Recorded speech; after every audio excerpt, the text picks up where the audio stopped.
अस्सलाम वालेकुम my dears. जैसे कि हमने कॉन्स्टिट्यूशन की एक सीरीज़ स्टार्ट की हुई है जहां हमने लेक्चर 9 जो है हमने कर लिए हैं। आज जो हमारा लेक्चर सीरीज़ जो होगा वो 10th नंबर है। तो जो हमारा आज का जो टॉपिक है वो federal consolidated fund and public accounts के रिलेटेड है, जो आर्टिकल 78 से लेकर आर्टिकल 88 तक है। जो हमारे फेडरल कंसोलिडेटेड फंड के जो हमारे आर्टिकल्स हैं 78 से लेकर 88 तक है। तो फेडरल कंसोलिडेटेड फंड क्या है और पब्लिक अकाउंट क्या है और ये इसके क्या प्रोसीजर है और जो एनुअल बजट है और उसका जो है प्रोसीजर क्या है, तो आज हम इस टॉपिक को डिस्कस करेंगे। तो जो हमारा फर्स्ट आज का जो होगा आर्टिकल वो है federal consolidated fund and public account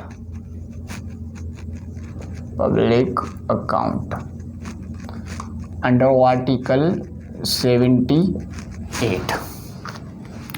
जो हमारा आर्टिकल है अंडर 78 है, ये क्या कह रहा है कि पब्लिक जो कंसोलिडेटेड फंड है ये क्या है पब्लिक अकाउंट के हवाले से। जो भी पैसे, जो भी revenues, all revenues generated by the federal government, या जो है कोई भी लोन लिया गया है या किसी भी टैक्स के मद में या किसी भी सब्जेक्ट के मद में फेडरल गवर्नमेंट ने जो भी लोन लिए हुए हैं या लोन ले रहा है या जो है कोई लोन दिया हुआ है वो वापस उसको मिल रहा है, रीपेमेंट ऑफ लोन है, तो वो जो भी सारे हैं वो जनरेट होते हैं, वो कलेक्ट होते हैं फेडरल कंसोलिडेटेड फंड। तो हमारे यहाँ एक प्रोविंशियल कंसोलिडेटेड फंड भी होता है। जो भी टैक्सेस या और किसी भी मद में पैसा कलेक्ट होता है, जो मनी कलेक्ट होता है, वो जैसे जनरेट होके वो प्रोविंशियल कंसोलिडेटेड फंड में ही जाता है। तो फेडरेशन के लिहाज से, फेडरल के हवाले से, जो फेडरल ने ही जनरेट किया है और जो फेडरल को ही रिसीव हुआ है, तो वो फेडरल कंसोलिडेटेड फंड में जाएगा। तो यहाँ कौन से पॉइंट्स हैं इसके हवाले से 78 में, तो हम अगर इसकी स्टेचू वर्डिंग देखें तो ये क्या कह रहा है कि federal consolidated fund and public account all revenues received by federal government, all revenues received by federal government, जो भी रेवेन्यूज फेडरल गवर्नमेंट ने कलेक्ट किए हैं या जो है फेडरल गवर्नमेंट ने जो कलेक्ट किए हैं, और क्या है कि all loans raised by that government, all loans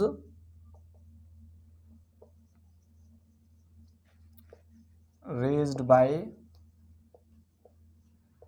the federal government, जो लोन लिए हैं या जो है by that government and all moneys received by it in repayment of loan, repayment of payment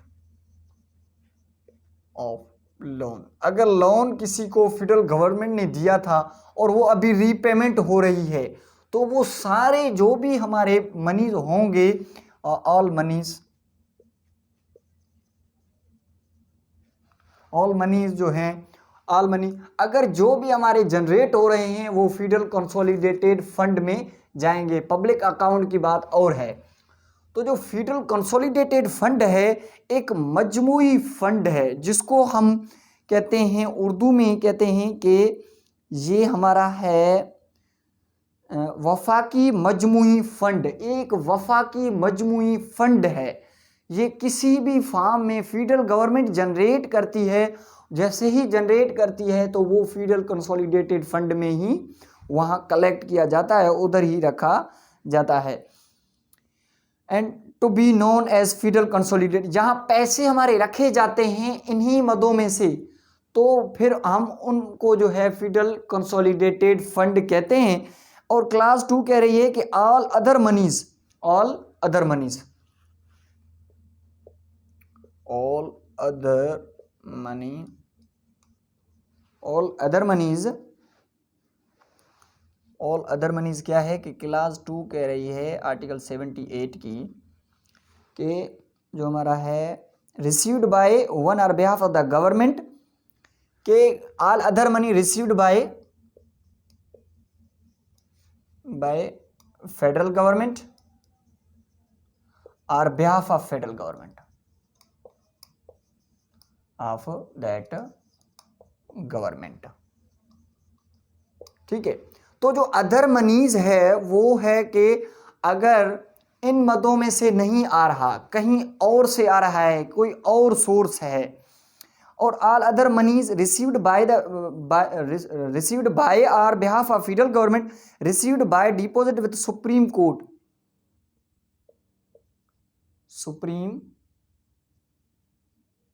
supreme court के जो फीसेस हैं वो उधर दी जाती हैं, वो भी उधर कलेक्ट किए जाते हैं, वो भी हमारे फेडरल कंसोलिडेटेड फंड में ही जाते हैं।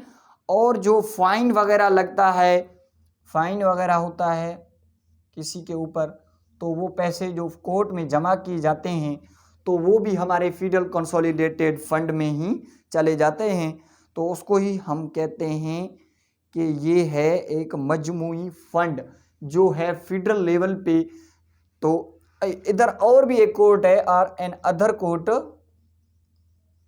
Other courts which are established or continued by the federal government. ये फेडरल गवर्नमेंट के ही अंडर अगर काम कर रहे हैं और कुछ और इदारे जो कोर्ट्स वगैरह हैं तो वो भी हमारे जो हैं इसी में ही, जो फेडरल कंसोलिडेटेड फंड में। तो ये जो हमारा सेकंड क्लास था तो ये हमारे थे पब्लिक अकाउंट, तो ये हमारे कहाँ जाएंगे, पब्लिक अकाउंट्स में, ये हमारे जाएंगे पब्लिक अकाउंट्स में।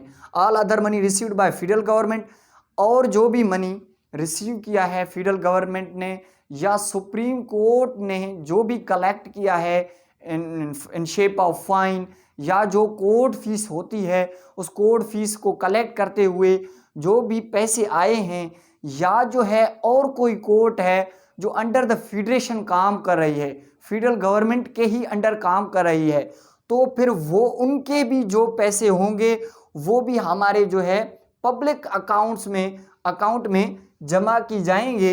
ये हमारे पब्लिक अकाउंट्स में जाएंगे।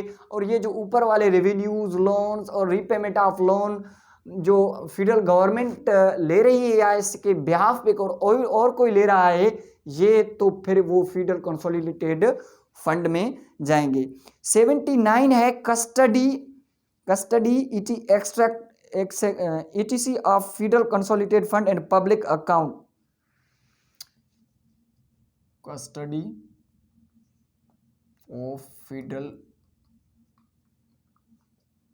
Consolidated fund and public account.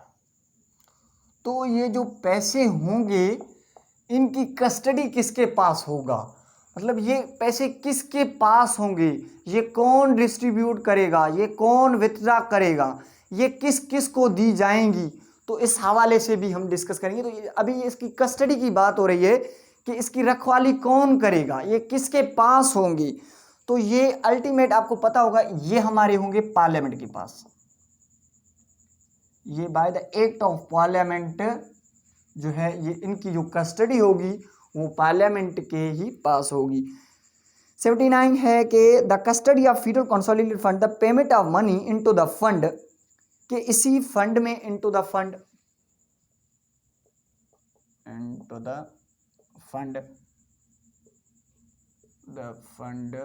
या जो उसकी जो into the fund withdrawal of moneys therefrom, withdrawal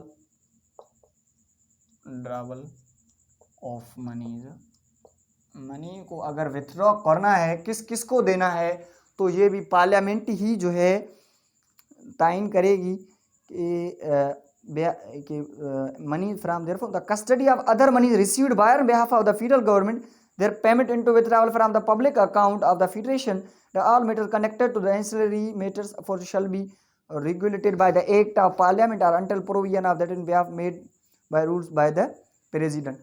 तो ये जो भी कस्टडी होगी ये पार्लियामेंट के एक्ट से ही होगी, और रूल्स जो हैं वो बनाए जाएंगे, जिस रूल्स पे जो है ना पार्लियामेंट काम करके इसकी कस्टडी अपने पास रखेगी, इसको पैसे कैसे उनके पास रखने हैं और उनको अगर विथड्रा करना हो किसी को देना हो तो किस हवाले से देंगे। और जो हमारे हैं 80 में है annual budget, annual budget statement, annual budget statement. तो जो सालियाना बजट स्टेटमेंट होता है ये हर साल एक जो है एनुअल बजट स्टेटमेंट दिया जाता है, एनुअल बजट स्टेटमेंट।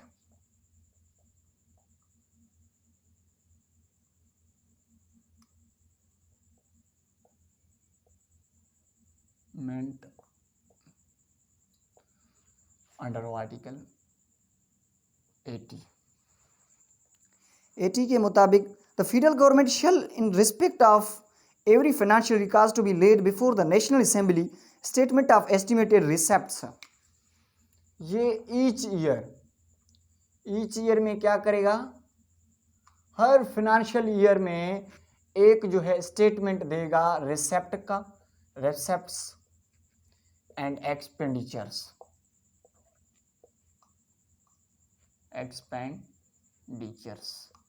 हमने कितने जमा करने हैं और कितने हमारे अखराजात से होंगे और ये कहाँ कहाँ से हमने जमा करने हैं, ये इनको जो है एक स्टेटमेंट देना है कि cause to be laid before the national assembly में लाएंगे, और स्टेटमेंट ऑफ एस्टिमेटेड, वो एस्टिमेट किया जाएगा कि रिसेप्ट्स कितने होंगे, estimated and expenditure of the federal government for that year. तो फेडरल गवर्नमेंट का जो अखराजात हैं उस साल में कितने होंगे ये भी एस्टिमेट किया जाएगा उसमें ही। उसके साथ है कि in this part prefer to as the annual budget statement, annual budget statement shall show separately, annual जो बजट स्टेटमेंट है वो शैल शो सेपरेटली। ये क्या है, ये कह रहा है कि ये सेपरेटली क्या शो करेगा कि जो sums required to meet the described by the constitution as expenditure charge upon the federal consolidated fund, जो फेडरल कंसोलिडेटेड फंड से चार्ज अपॉन किए जाएंगे, जो कॉन्स्टिट्यूशन के हिसाब से कुछ इदारे बनाए गए हैं, जो कॉन्स्टिट्यूशनल इदारे हैं, उनके लिए जो भी पैसे दिए जाएंगे और जो भी उनके एस्टिमेटेड बात होगी तो वो भी हमारे जो हैं सेपरेटली बताया जाएगा कि the sums required to meet expenditure described by the constitution as expenditure charge upon the federal consolidated fund. जो हमारे कॉन्स्टिट्यूशनल इदारे हैं वो हमारे जो है charge upon the federal consolidated fund, तो फेडरल कंसोलिडेटेड फंड से उनको जो है अलग दिया जाएगा, वो हमें जो है सेपरेटली बताया जाएगा उन एनुअल बजट्स उन एनुअल बजट स्टेटमेंट में ही कि उनके हवाले से भी बात की जाएगी। और एक लिस्ट दी गई है 81 में कि वो कौन से इदारे हैं जिनको जो है फेडरल कंसोलिडेटेड फंड से जो भी एम्यूनिटी जो भी उनके रेम्यूनरेशंस हैं, सैलरीज हैं और जो उनके अखराजात हैं उनको जो है वहाँ से निकाला जाएगा और उनको वहाँ से दिया जाएगा। ये हमारा एक लिस्ट है जो 81 में डिफाइन किया हुआ है कि expenditure charge upon federal expenditure कहते हैं अखराजात, जो हम खर्च करेंगे, जो खर्च करने वाले होंगे वो हमारे एक्सपेंडिचर्स होंगे, मतलब हमारा कितना खर्चा है, हम कितना खर्चा करेंगे वो हमारे एक्सपेंडिचर्स हैं।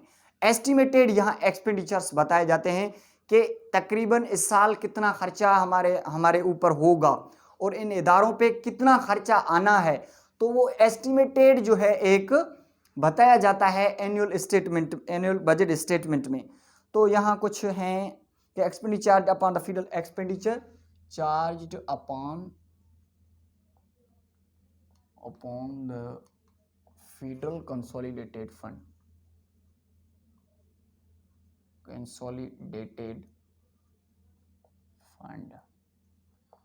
Under article 81 under article 81। कौन से इदारे हैं जो फेडरल कंसोलिडेटेड फंड से उनके पैसे या उनके जो रेम्यूनरेशंस हैं निकाले जाएंगे? पहली बात तो प्रेसिडेंट, उनका जो भी स्टाफ है, उनके जो भी ऑफिशियल्स हैं, उनके जो भी ऑफिस के अखराजात हैं वो सारे वहाँ से जाएंगे। सुप्रीम कोर्ट के जजेस के अखराजात, उनका जो स्टाफ है, उनके जो ऑफिशियल्स हैं, उनके जो ऑफिसर्स हैं वो भी, और उसके साथ Islamabad ICT Islamabad capital territory का जो कोर्ट होगा, हाई कोर्ट, उसके अखराजात। उसके बाद chief election commissioner,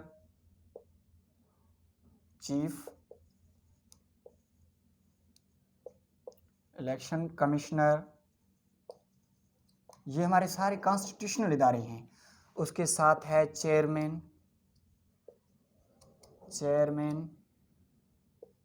deputy chairman, speaker, deputy speaker,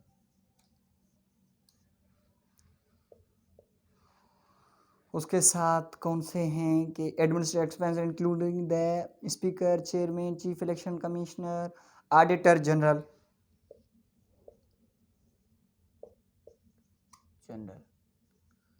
जो इनके स्टाफ्स हैं।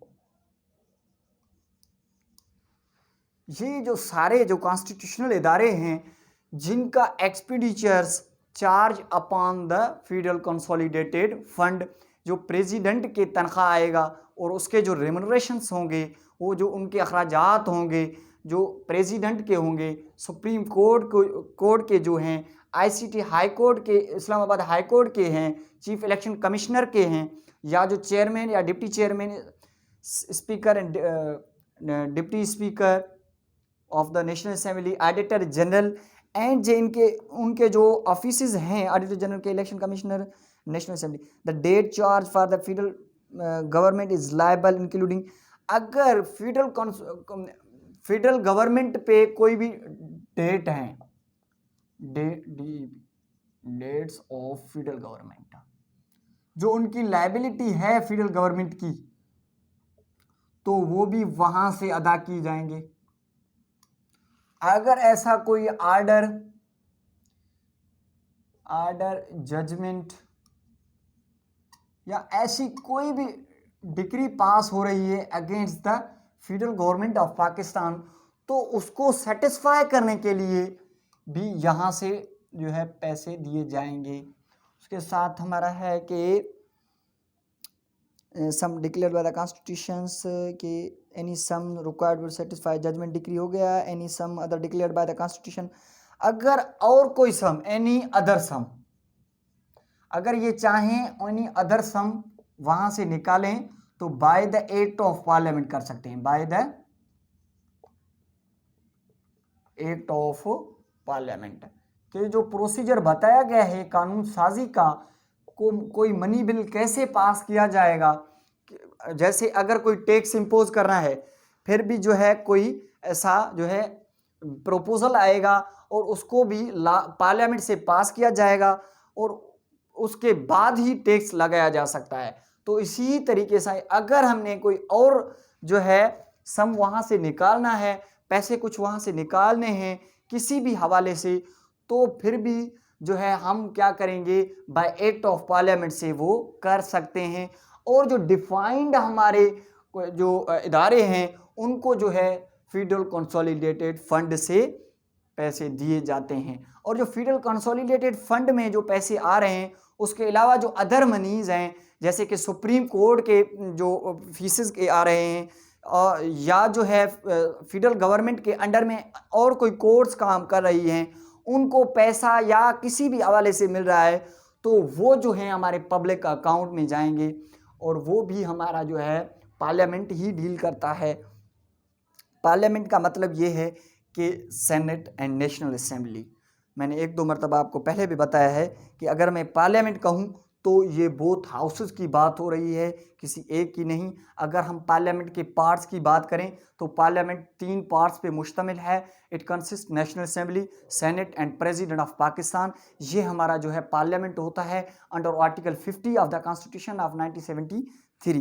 तो हमारा जो 82 है ये हमें प्रोसीजर बता रहा है relating to annual budget statement. जो एनुअल बजट स्टेटमेंट होगा उसका जो प्रोसीजर है वो क्या होगा, वो हमें बताएगा 82।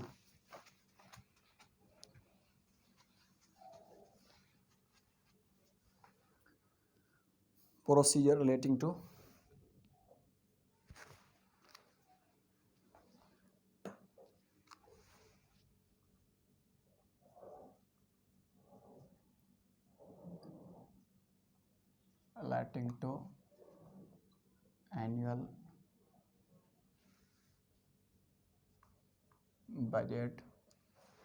Annual budget statement. तो इसका कौन सा प्रोसीजर होगा ये हमें बताएगा आर्टिकल 82। जो हमारा आर्टिकल 82 है ये कह रहा है कि so much of annual budget statement as relates to the expenditure charge upon the federal consolidated fund may be discussed in but not shall be submitted to vote of the national assembly. ये कह रहा है कि अभी हमने जो article 81 में जो हमारे कॉन्स्टिट्यूशनल इदारे हैं उन कॉन्स्टिट्यूशनल इदारों के बारे में हमने पढ़ा है कि फेडरल कंसोलिडेटेड फंड से ही उनके पैसे निकाले जाएंगे और उनके जो हैं अखराजात हैं वहाँ से दिए जाएंगे। और जो है कि अगर ये कह रहा है कि हमें फेडरल कंसोलिडेटेड फंड से जो पैसे हैं जो कॉन्स्टिट्यूशन इदारे हैं वहाँ से तो निकाले जाएंगे, उनके जब ही आएंगे तो उसका एक स्टेटमेंट होगा, वो स्टेटमेंट लेके आएंगे और स्टेटमेंट पे डिस्कस किया जाएगा। उस स्टेटमेंट पे कोई वोटिंग नहीं होगी। तो ये हमारा है प्रोसीजर है एक कि ये मैं इसकी आपको स्टेचू वर्डिंग बताऊं तो आप सुने। So much of the annual budget statement as relates to the expenditure charge upon the federal consolidated fund may be discussed in but shall not be submitted to the vote of national assembly. जो हमारे constitutional इदारे हैं उनके लिए जो भी federal consolidated funds जो भी हमारे एनुअल बजट स्टेटमेंट आएगा उनके हवाले से वो ओनली डिस्कस होंगे, ये ओनली डिस्कस होंगे बट नॉट टू वोट। उनके ऊपर वोट नहीं होगा नेशनल असेंबली में, वहाँ ये ओनली डिस्कस कर सकते हैं। उस हवाले से इसमें कोई ऐसा वो नहीं है। ये कह रहा है अगर दूसरे डिमांड्स ऑफ ग्रांट्स हैं, अगर हमें और कोई ग्रांट्स देने हैं और कोई डिमांड्स है गवर्नमेंट के पास है या किसी और जो है अपोजिशन या किसी भी मेंबर के पास ऐसा कोई डिमांड है, वो आउट ऑफ जो हमारे बताए गए हैं 81 में, आउट ऑफ इट मीन्स जो कॉन्स्टिट्यूशन इदारे हैं उनके अलावा जो हमारे बताए गए हैं, तो हम किसी भी मामले पे ये डिमांड कर सकते हैं। मगर वो वहाँ क्या होगा कि वहाँ ये है कि so much of the budget, वहाँ क्या होगा कि the assembly shall have power to assent or to refuse to assent. ये बात है। बात यह है कि अगर जो हमारे कॉन्स्टिट्यूशनल इदारे हैं उन पे तो कोई भी वोटिंग नहीं होगी, वो तो ऑटोमेटिकली ही पास ऐसे ही हो जाएंगे, उन पे ओनली डिस्कस किया जाएगा नेशनल असेंबली में। बट अगर हम इससे ज़्यादा कहीं और ग्रांट्स हमें चाहिए तो फिर हम उसके लिए वोटिंग कराएंगे नेशनल असेंबली में, फिर वो नेशनल असेंबली के मेंबरान के पास एक पावर है कि वो उनके ऊपर असेंट करें या उसको रिफ्यूज करें. So much of the annual budget statement as relates to other expenditure shall be submitted to the National Assembly in the form of demands for grants, and Assembly shall have power to assent or to refuse to assent to any demand or to assent to any demand subject to reduction of amount specified therein. कह रहा है कि अगर किसी ने दिया है ऐसा कोई grant of in form of grants of, ये हमारा है डिमांड्स फॉर ग्रांट्स दिया है, तो वो मेंबरान के पास ये पावर है, अख्तियार है, वो ये भी कह सकते हैं कि इनमें रिडक्शन की जाए, इनमें कमी की जाए, तो फिर हम इसको पास कर रहे हैं. तो अगर वो करें तो फिर उस हवाले से उनको पास किया जा सकता है. यहाँ एक प्रोविजो बताया गया है जो हमारा अभी एप्लीकेबल नहीं है. No demand for a grant shall be made except on recommendation of the federal government.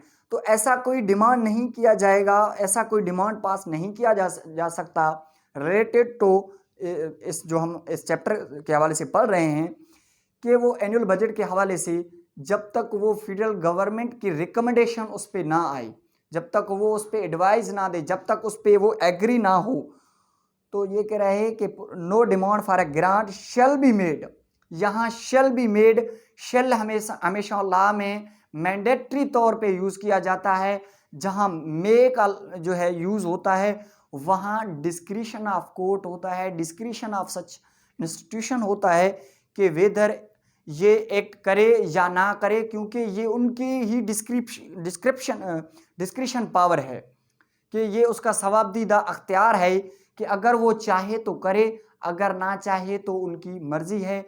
मे में मर्जी चल सकती है मगर शल में कभी भी नहीं, क्योंकि it is a compulsory and इसको हम कहते हैं कि ये मैंडेटरी प्रोविजन के तौर पे होता है. शल हमेशा मैंडेटरी तौर के, अगर हम लॉ को अच्छे तरीके से समझने की कोशिश करें तो मे एंड शल में जो है हम कुछ डिस्टिंक्ट जो है ड्रा करना चाहिए हमें कि मे कहाँ यूज़ हो रहा है, मे का कौन सा यूज़ है और शल क्या कौन सा यूज़ है. तो यहाँ इन्होंने शल इस्तेमाल किया है कि shall be made except on the recommendation of federal government.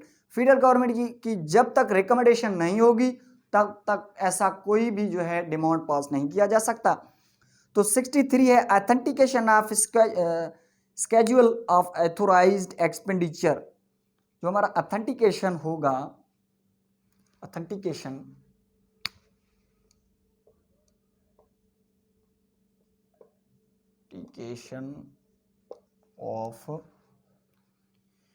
of schedule of authorized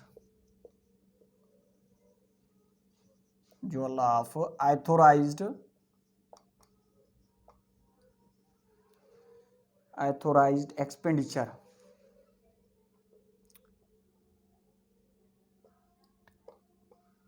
जो इसकी ऑथेंटिकेशन होगी वो एक स्केड्यूल के हवाले से होंगे. जो ऑथोराइज्ड एक्सपेंडिचर्स हैं वहाँ उन पे जो है प्राइम मिनिस्टर जो है साइन करेगा. प्राइम मिनिस्टर को क्या करना है, साइन करना है कि authentication of schedule of authorised expenditure the prime minister shall authenticate by its signature schedule specifying. जो स्केड्यूल स्पेसिफाइंग किए जा रहे हैं, नीचे बताए जा रहे हैं कि उनके क्या होगा, उनको जो है प्राइम मिनिस्टर जो है उनको क्या करेगा, साइन करेगा. कौन से हैं? The grants made are deemed to have been made by the national assembly under article 82. जो प्रोसीजर बताया गया है 82 में रिलेटेड टू एनुअल बजट के एनुअल बजट के हवाले से, अगर ऐसे कोई डिमांड्स फॉर ग्रांट्स आ रहे हैं, डिमांड फॉर ग्रांट्स हमारे जो क्लास 2 में बताए गए हैं कि grants made are deemed to have been made, अगर ऐसे कोई ग्रांट जो है बनाए गए हैं या उनको तस्वुर किया गया है, डीम किया गया है कि वो have been made by the national assembly ने उनको पास किया है. The several sums required to meet the expenditure charge upon the federal consolidated fund but not exceeding in the case of any sum and shown the statement provision let down the national assembly. तो यहाँ ये जो grants होंगे या जो ऐसे requirements होंगे ये साइन किए जाएंगे, इनको ऑथेंटिकेट किया जाएगा the prime minister of Pakistan. जो हमारा है 84 supplementary and excess grants, supplementary and excess grant. अगर जो भी एस्टिमेटेड जो एक्सपेंडिचर्स बताए गए हैं उन पे काम नहीं चल रहा है, अखराजात ज़्यादा हो गए हैं, तो इस कंडीशन में क्या किया जाएगा, एक्सेस या सप्लीमेंट्री एडिशनल जो है कोई ऐसा बजट जो दिया जाएगा, supplementary and excess grants grant respect of any financial year it is found. अगर ये फाउंड किया जा रहा है कि supplementary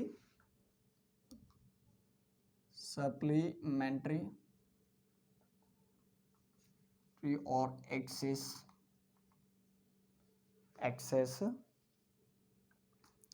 access grants,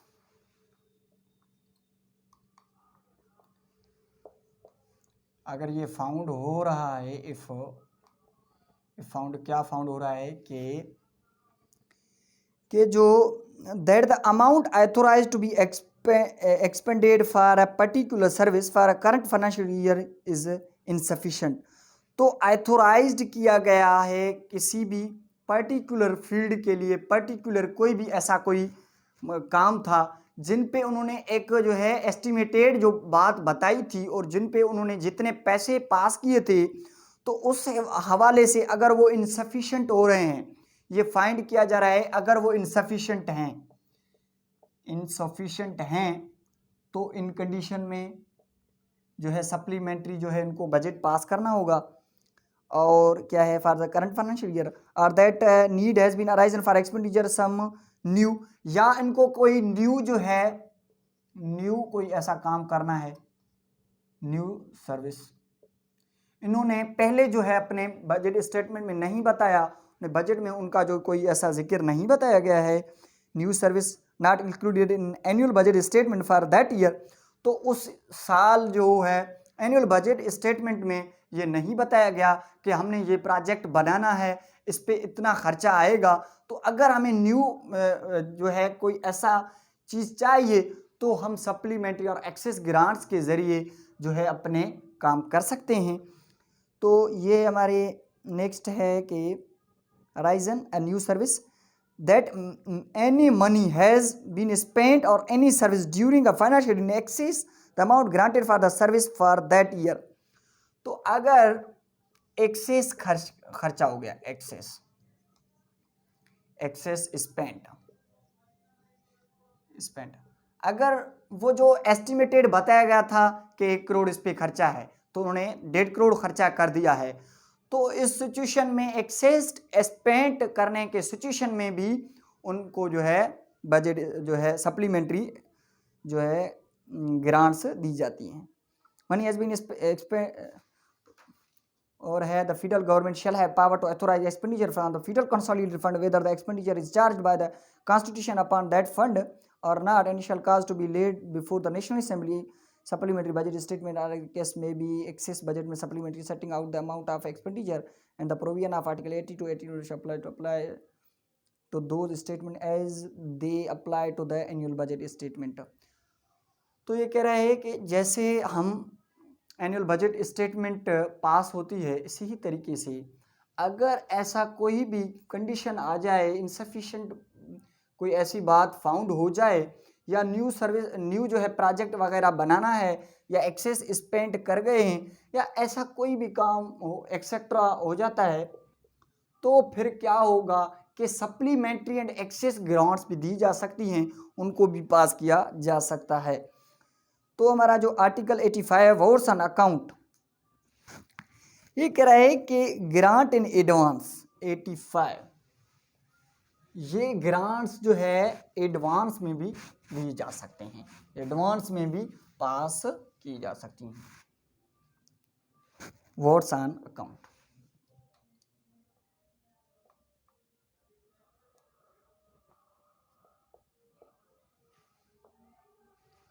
votes on account under article 85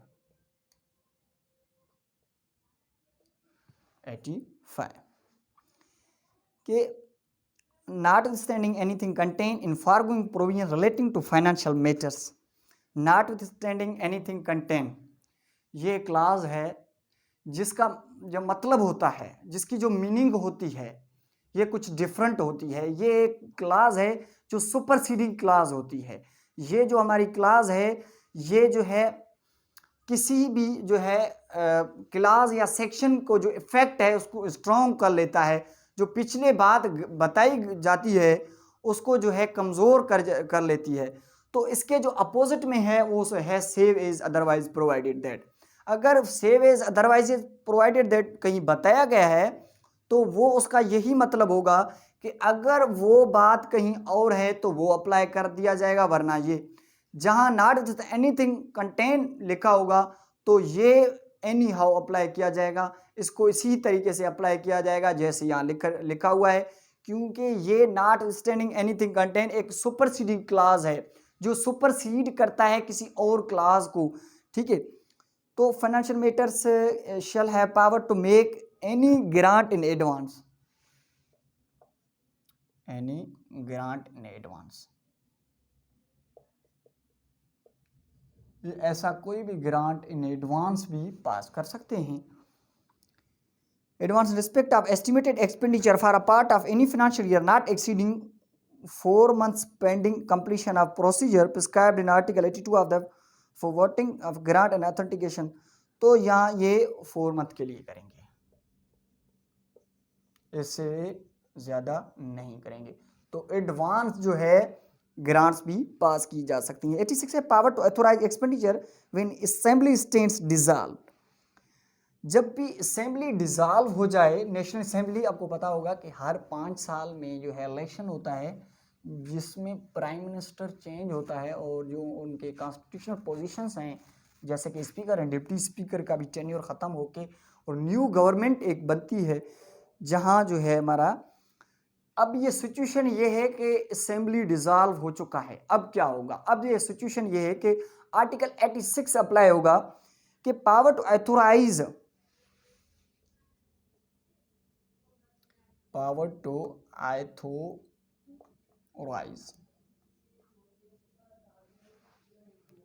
authorise expenditure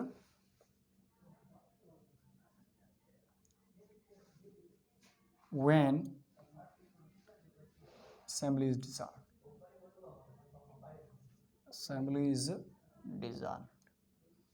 अब क्या होगा, अंडर आर्टिकल 86 कह रहा है कि not anything contain in the foregoing provisions relating to the financial matters at any time when the national assembly stands dissolve the federal government may authorise expenditure from federal consolidated fund respect of estimated expenditure for a period not exceeding 4 months। तो federal जो government है अगर assembly stands to dissolve हो जाए तो federal government only for 4 months के लिए जो है ये बजट पास कर सकती है कि वो नॉट एक्सीडिंग 4 months। तो 4 months के लिए ही कर सकता है क्योंकि काम चलाने होते हैं, इसलिए अगर असेंबली नहीं है तो फेडरल गवर्नमेंट के पास ये अख्तियार दिया गया है। और 87 में सेक्रेटेरिएट्स, तो जो 87 क्या कह रहा है कि each house shall have separate secretariat, each house shall have separate secretariats. Separate secretariats जो हमारे दोनों हाउसेज हैं नेशनल असेंबली एंड सेनेट, उन दोनों के जो है अलग अलग अपने सेक्रेटेरिएट होंगे, उनके जो ऑफिशियल्स होंगे वो अलग होंगे। कह रहा है कि provided that nothing in this clause shall be constitute as a preventing the creation of post common to both houses. तो इस बात से ये भी नहीं रोक रहा कि कॉमन बंदे नहीं होंगे, तो यहाँ एक कॉमन बंदे भी होंगे दोनों के लिए। Magistrate of parliament may be law regulate the requirement conditions of service person appointed in secretary staff of either house.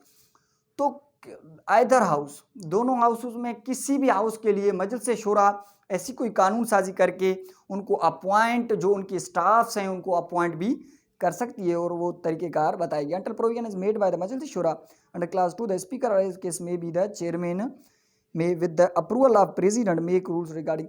तो कह रहे हैं जब तक असेंबली मजलिस शूरा वो रूल्स नहीं बनाए तब तक जो है स्पीकर या चेयरमैन जो है वो अपॉइंट कर सकते हैं with the approval of president. President से अप्रूवल लेके वो जो है अपने स्टाफ्स को जो है अपॉइंट कर सकते हैं।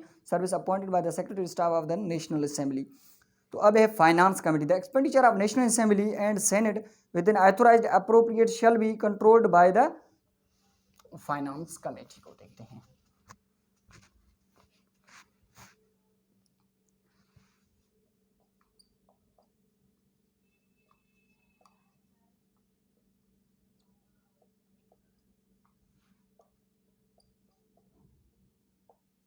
Under Article 88, the expenditure of National Assembly and Senate within authorized appropriate shall be controlled by National Assembly or as case may be Senate acting on advice of its Finance Committee. Advice of its Finance Committee. हर house का each house has own finance committee. हर house का अलग अलग अपना ही finance committee है, जिस finance committee के ही एडवाइस पे जो उनके एक्सपेंडिचर्स बताए जाएंगे कि इनके जो ऑथोराइज किए जाएंगे जो एडवाइस ऑफ फाइनेंस कमेटी। तो finance committee shall consist of the speaker or case may be the chairman, minister of finance and such other members as may be elected thereto by the national assembly or case may be senate. तो finance committee किस चीज़ पे मुश्तमिल होगा? ये हमारा chairman in case of senate, ये हमारा स्पीकर इन केस ऑफ अगर कहें नेशनल असेंबली, तो ये प्लस जो है finance minister and also other members if they elected by the such house. अगर वो हाउस उनको अगर इलेक्ट करना चाहती है तो उनको फाइनेंस कमेटी में भी फाइनेंस